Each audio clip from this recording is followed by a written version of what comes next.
dimensões da oração. Amém.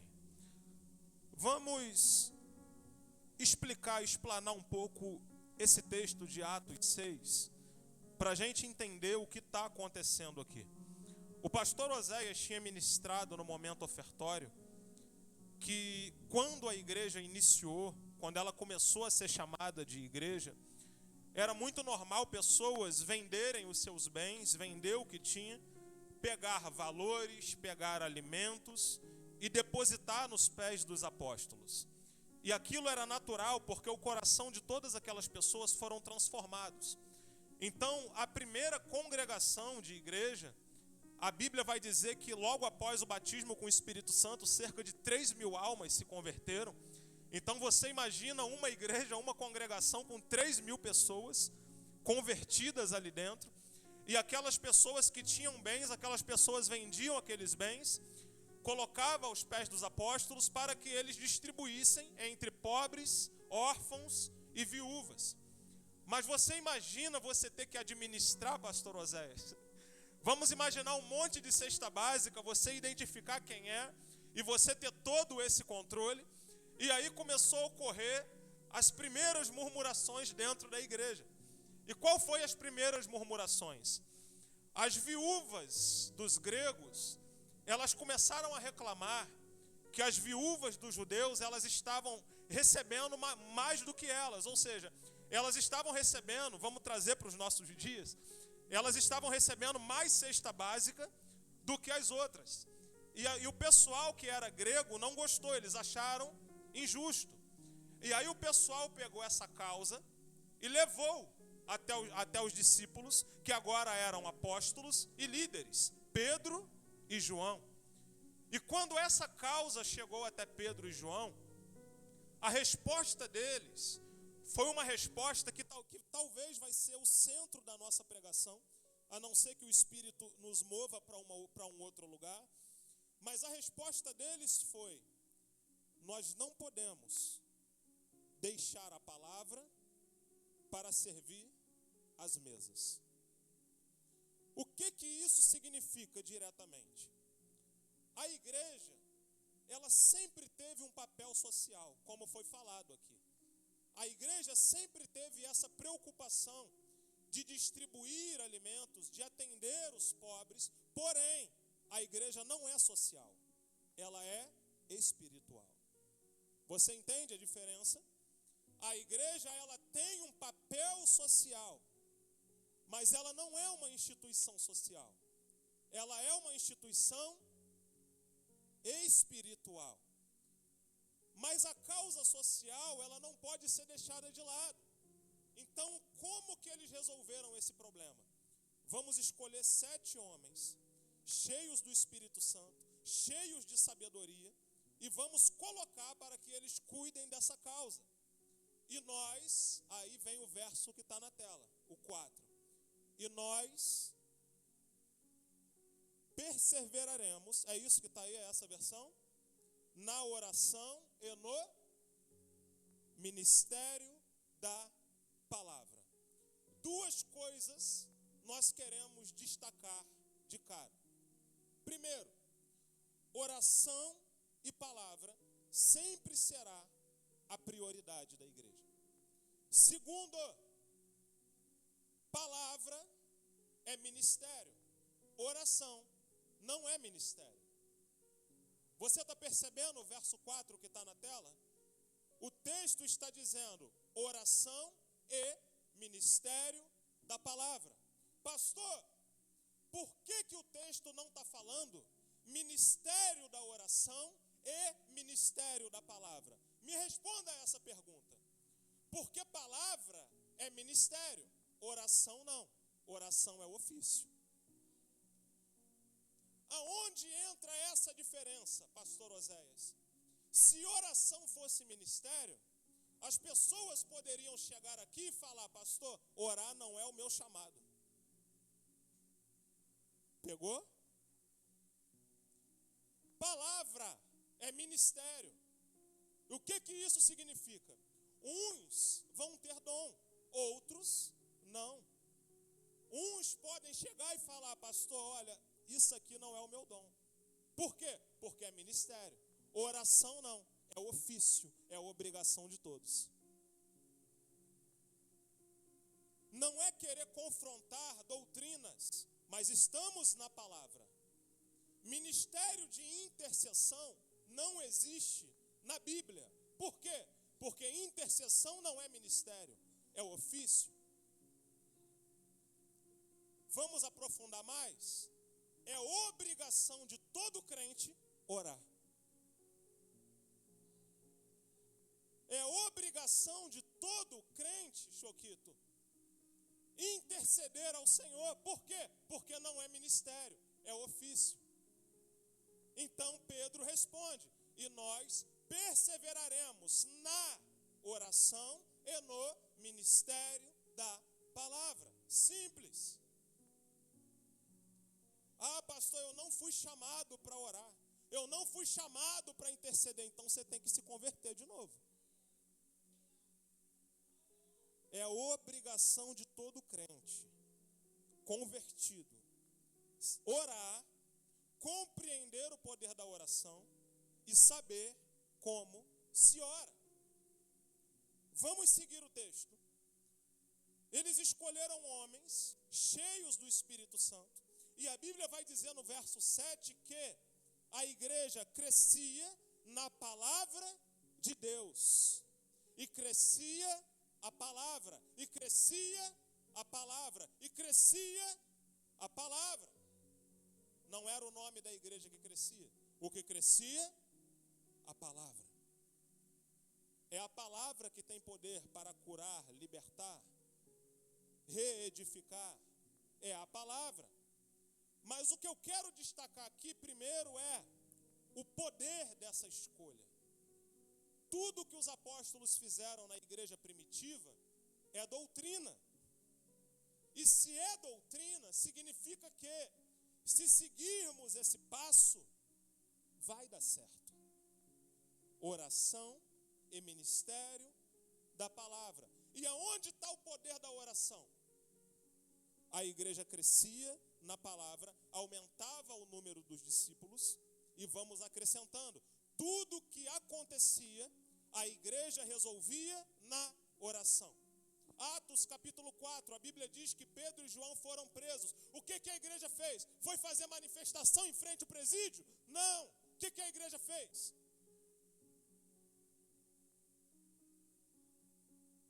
A oração significa que nós não fomos chamados para resolver causas na esfera natural, mas a igreja e os discípulos de Cristo, eles são chamados para resolver causas na esfera sobrenatural. Quando nós falamos de oração, nós estamos falando sobre a principal doutrina do Evangelho. E ao mesmo tempo que ela é a principal doutrina, ela é a doutrina que mais tem sido deixada de lado. Todos os grandes homens da Bíblia oraram. Todas as pessoas espirituais oram. Todo aquele que necessita e que deseja crescer em Deus, ora. Tudo o que a igreja resolvia era na base da oração. Igreja não foi chamada para estar enfiada em meio de movimentos, a não ser que esse movimento seja de oração. Igreja não foi chamada para estar em meio a um monte de coisas físicas, porque a esfera que ela trabalha é a esfera espiritual. Há um tempo atrás nós ministramos Lucas capítulo 11, aonde falamos sobre o que se busca e o que se ora. Mas depois a gente entra nesse assunto. Vamos continuar.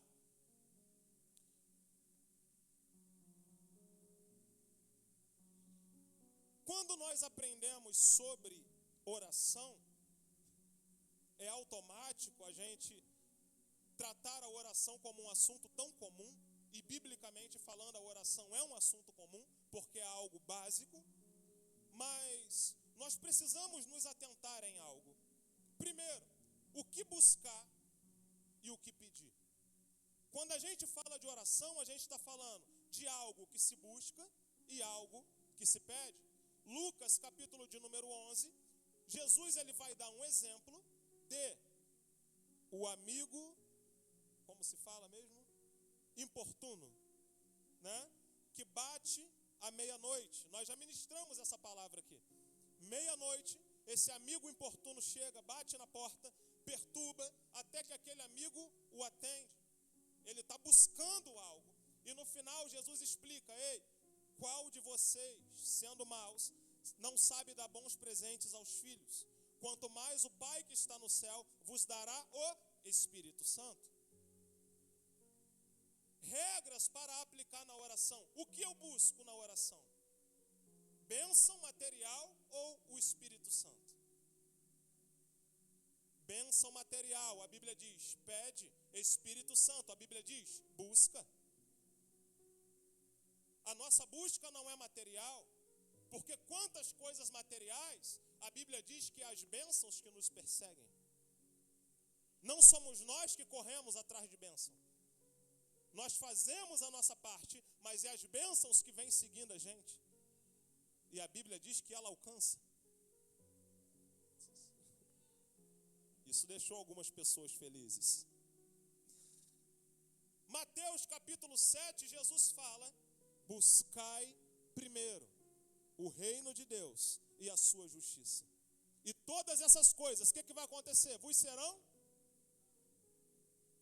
O que isso significa? Eu busco o Espírito Santo. E tudo o que eu preciso, Ele sabe. Ele vai acrescentar. Pastor, eu sou proibido de orar por bênção? Não, muito pelo contrário. A Bíblia diz que tudo o que você pedir crendo, acontecerá. Mas existe uma diferença entre buscar e pedir. É por causa dessa interpretação falha que tem muita igreja que às vezes faz a campanha da bênção de não sei o quê, e vai todo mundo correndo atrás. E a vida continua mesmo. Por quê? Fluxo contrário. A gente não corre atrás de bênção. Bênçãos correm atrás de nós. Agora, quando a gente fala do Espírito Santo, a gente fala de busca. Batei, batei, e abrir-se-vos-á. Porque todo aquele que bate, se abre. Todo aquele que procura, acha.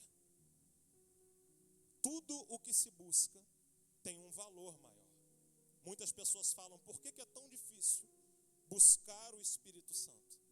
Porque o Espírito Santo ele tem um valor.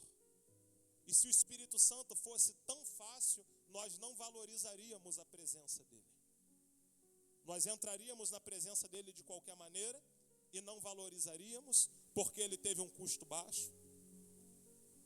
Quando os maiores avivalistas de todos os tempos seguiram o exemplo de Jesus, você vai lembrar que quando Jesus estava no Getsêmani, o pastor sempre ministra isso aqui, no dia de Santa Ceia, Jesus ele volta 3 vezes até os seus discípulos e encontra eles dormindo. E Jesus fala: vocês não conseguem ficar comigo nem por 1 hora? Não é isso que ele fala? Ou seja, qual é o tempo mínimo de oração que Jesus exige que um crente tenha?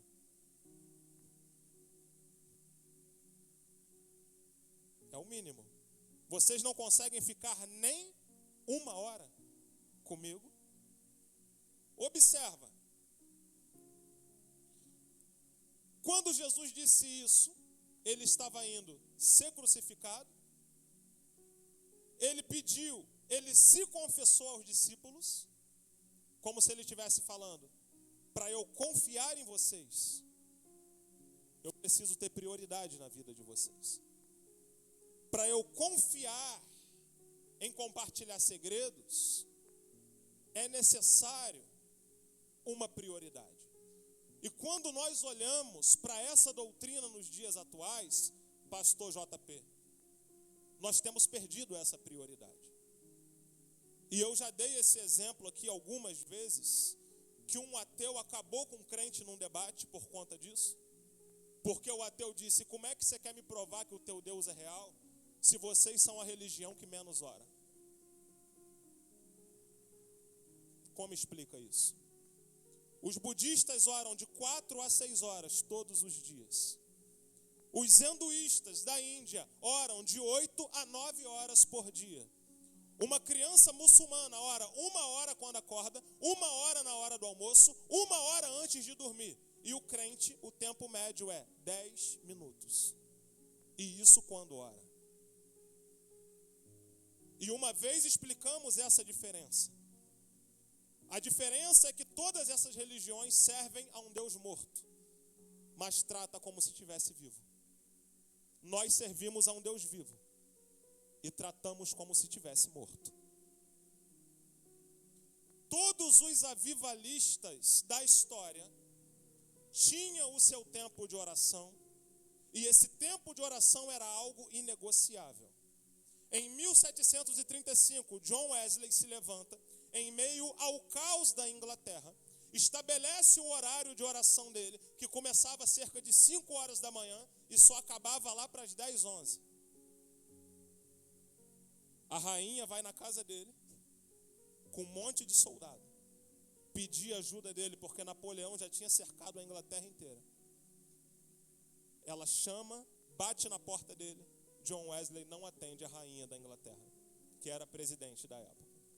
No outro dia chega uma carta na casa dele: John, a rainha foi na sua casa e você não atendeu. Ele responde essa carta dizendo: fala para a rainha que ela chegou no horário que eu estava orando, e esse horário eu não negocio. Pouco tempo depois a rainha responde a carta e ela escreve: eu tenho mais medo dos joelhos de John Wesley do que dos tanques de guerra de Napoleão.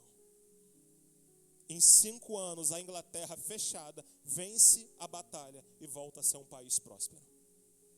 Em 1959, a Coreia do Sul era o 2º país mais pobre do mundo, reconhecido pela ONU. Miséria. A Coreia do Norte tinha acabado de exilar um monte de gente, houve a separação, muitas pessoas saíram escravizadas, foi um país pobre. Lá dentro da Coreia do Sul se levanta um pastor chamado Paul Yong-Soo, com um período de oração da madrugada, aonde começava 3 horas da manhã e ia até as 9. Em pouco tempo, a Coreia do Sul prosperou. Hoje, talvez seja o 4º país mais rico da humanidade. E não apenas mais rico, o mais avivado do mundo. A maior igreja do mundo está na Coreia do Sul. A 2ª maior igreja do mundo também está na Coreia do Sul. Por causa de quê, pastor? Joelho no chão. O poder do joelho no chão era o que os avivalistas reconheciam, e todos eles tinham um período de oração que era inegociável.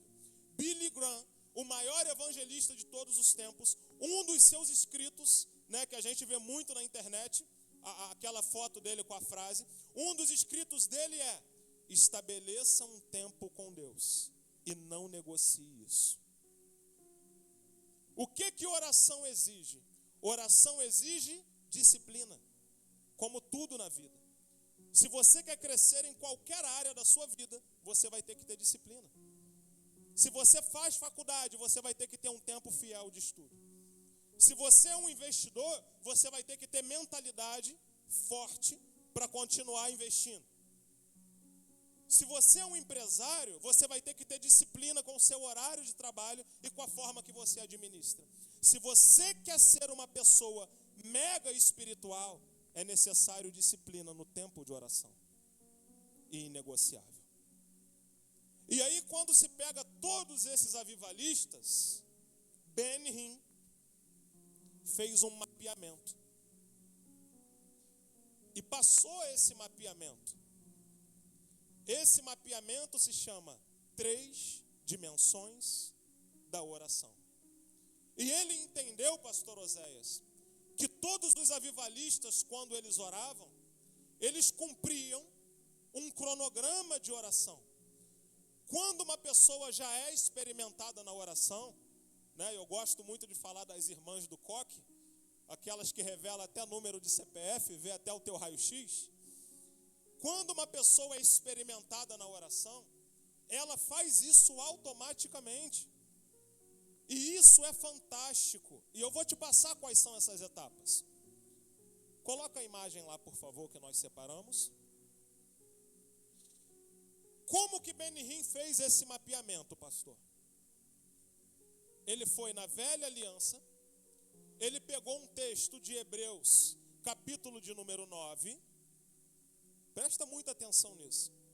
Ele pegou o texto de Hebreus, capítulo 9, versos 8 e 9, que diz assim: querendo com isto dar a entender o Espírito Santo, que ainda o caminho do santo lugar não se manifestou, enquanto o primeiro tabernáculo continua erguido, é isto uma parábola para a época presente. Quantos aqui já leram o livro de Hebreus? Quem já leu o livro de Hebreus sabe que o livro de Hebreus, ele é o livro da nova aliança, que a gente não sabe quem é o escritor, mas ao mesmo tempo ele é o livro que mais faz referência da lei antiga. E ele faz o apontamento da lei para a graça, mostrando que as coisas da lei figuravam a graça, apontavam para a graça. E aqui em Hebreus capítulo 9, verso 9, ele está falando que o tabernáculo antigo, ele era uma parábola para os dias presentes. Meu Deus! Quando nós olhamos para o tabernáculo que Moisés construiu, Arão, Salomão edificou já com alvenaria, eles eram parábolas da nossa vida presente. Até os sacerdotes daquela época, pastor Oséias, era parábola do tempo presente, porque na nova aliança todos aqui são sacerdotes. Sacerdotes reais, não é verdade? Se na nova aliança todos são sacerdotes, isso significa, Kessia, que a maneira de entrar no Santo dos Santos, ela não mudou, ela continua a mesma. E quando nós olhamos para o tabernáculo de Moisés, que é essa imagem que eu creio que já está na tela, eu não vou entrar em detalhe porque eu não estou dando um seminário de oração. Mas eu quero dividir esse tabernáculo em 3 partes. Se chama átrio, lugar santo e santo dos santos. O que é o átrio? Átrio é o quintal, é a parte exterior do tabernáculo. O que é o lugar santo? O lugar santo é a primeira entrada embaixo da tenda, como se fosse uma igreja igual a nossa. Tem um quintal, tem um local de culto, esse é o lugar santo. Mas lá no fundo tinha um lugar chamado Santo dos Santos. Esse lugar, o sacerdote ele não podia entrar na hora que ele queria. Esse lugar, somente o sacerdote podia entrar. Esse lugar guardava a arca da aliança, que era a presença do Senhor. E para chegar lá, o sacerdote ele tinha que passar por 3 etapas. E qual eram essas 3 etapas? O portão de entrada do tabernáculo, que era esse portão aqui, ele se chamava caminho. A segunda porta do tabernáculo que ia para o lugar santo, que era essa daqui, ela se chamava verdade. E a cortina que dava acesso ao Santo dos Santos, ela se chamava vida. Tanto que se alguém fosse lá sem estar preparado, perdia a vida. E Jesus fala: eu sou o caminho, a verdade e a vida. O que ele está falando? Eu faço vocês terem acesso até o Santo dos Santos. Se você quer chegar ao Santo dos Santos, é só você me seguir, porque eu sou a primeira porta, eu sou a segunda porta e eu sou a terceira porta. Mas existe um tema mais profundo para a gente trabalhar nessa divisão. Porque quando a gente olha para a nova aliança, nós ensinamos isso aqui, que todos aqueles que nascem de novo, eles passam a ser uma criatura espiritual, não é verdade? Eles passam a ser um espírito morando em um corpo. Então, quando se trata de nós sabemos que existem 3 dimensões: espírito, alma e corpo. Espírito, alma e corpo. Eu estou falando do novo nascimento que vem do céu. Mas quando se trata da oração, aonde nós somos seres que levam a nossa carne ao Senhor, significa que para chegar a Ele, a gente vai fazer esse caminho inverso. Agora é corpo, alma, espírito, átrio, santo e santo dos santos. Sacou? O que era o átrio? Átrio era um lugar onde todo mundo podia acessar. O que era lugar santo? Era onde só podia acessar aqueles que eram os filhos de Israel, os filhos de Deus. Santo dos santos, só entrava os sacerdotes. Então observa, corpo, alma, espírito, átrio, lugar santo e santo dos santos. Como entender isso dentro da minha oração? Vem aqui, Gilmar, por favor, e traz a tua cadeira. As 3 dimensões da oração, senta lá no cantinho de frente para mim, por favor. As 3 dimensões da oração que os avivalistas seguiam, ele tinha um começo e ele tinha um fim.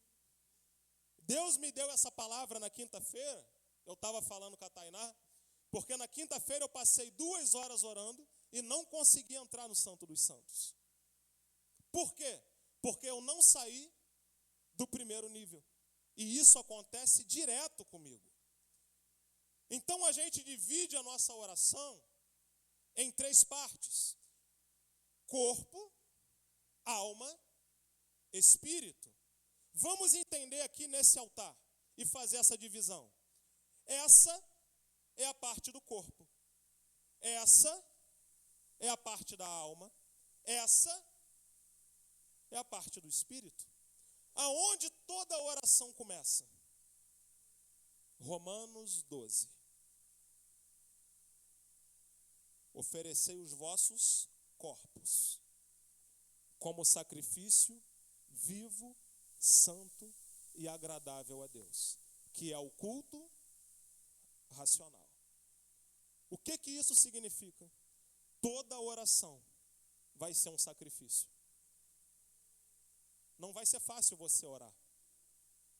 Não vai ser fácil você se ajoelhar todos os dias para orar. A gente reconhece isso porque a gente encara as mesmas dificuldades. Mas uma coisa tem que ser feita. O corpo tem que ser colocado em sacrifício. E aonde isso acontece, pastor? Isso acontece no átrio, a primeira parte. Aqui. Aqui, as nossas orações, elas são movidas totalmente pela carne. Aqui é onde a gente só pede. Pede, pede, pede. Algumas coisas é da vontade de Deus, outras não. Outras nem tanto. Mas a grande verdade é que aqui é a nossa carne que está nos conduzindo. E quando a nossa carne está nos conduzindo, a maior parte daquilo que a gente ora é fora da vontade de Deus. Porque nós não sabemos o que é melhor para a gente. Agora, o primeiro desafio aqui, é aqui onde acontece as batalhas contra a sua carne. É aqui que cachorro late, gato mia, telefone toca, notificação do WhatsApp chega, notificação do YouTube chega, notificação do Instagram chega. Tudo isso acontece aqui. E o seu corpo fica doido para sair daqui. Por que ele quer sair daqui? Porque ele odeia isso aqui. A sua carne não gosta disso. A gente tem que ser sincero e humilde para reconhecer que a nossa carne detesta a oração. Mas aqui vai acontecer o que Paulo fala. Eu pego o meu corpo, esmurro e o coloco à servidão. Aqui é o local aonde o seu corpo vai te servir. Não é você que vai servir a ele. Aqui vai acontecer dele sentir fome. Ele vai falar para você assim: por que você não vai na cozinha pegar um biscoito? Não é? Ele vai falar para você assim: você está cheio de louça para lavar. Ele vai falar para você assim: olha, teu filho está chorando lá, ó. Vai lá ver o que é. Ele vai falar assim para você: olha, amanhã você tem que acordar cedo para trabalhar. Ele vai fazer de tudo para você parar aqui. E vamos ser sinceros, a maioria de nós paramos aqui. E não compreendemos que precisamos de um avanço. Então você começa a ser atacado. A sua mente começa a ser atacada. O seu joelho começa a doer no chão. Você começa a pensar em um monte de coisas. Dependendo de como está a sua vida, todos os problemas que você não resolveu ainda começam a vir na sua cabeça. Porque é isso que o diabo quer. O diabo quer mostrar